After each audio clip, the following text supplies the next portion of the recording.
पगड़िया बोले बम बोले सब कमरिया माथा बैन पगड़िया बोले बम बोले सब कमरिया माथा बैन पगड़िया।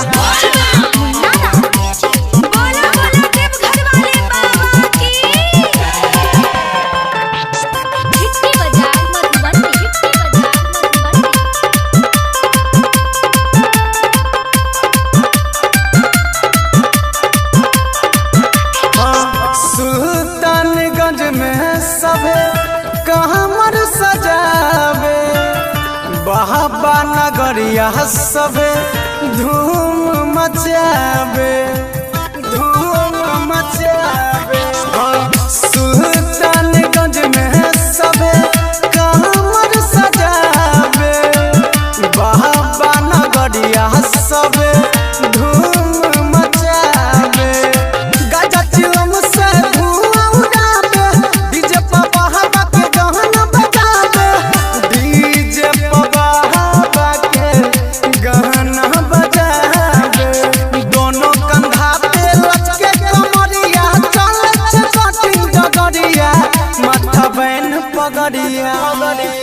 माथा बैन पगड़िया बोले बम बोले सब कमरिया माथा बैन पगड़िया बोले बम बोले सब कमरिया माथा बैन पगड़िया।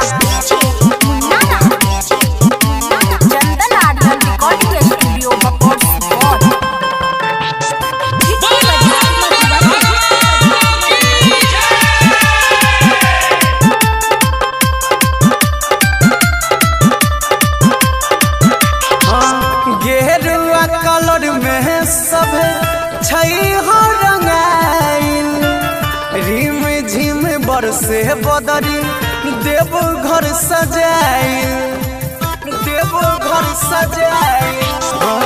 गेरुआ कलर में छई हो सबे रंगाइल रिम झिम बरसे बदरी देव घर सजाइल।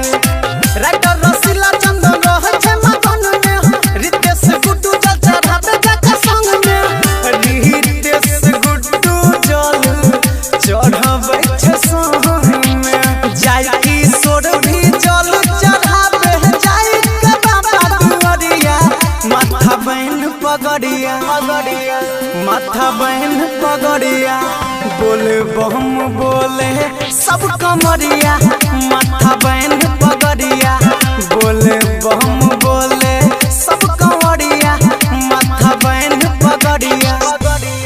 चंदन आर्यन रिकॉर्डिंग स्टूडियो बकोर सुपौल।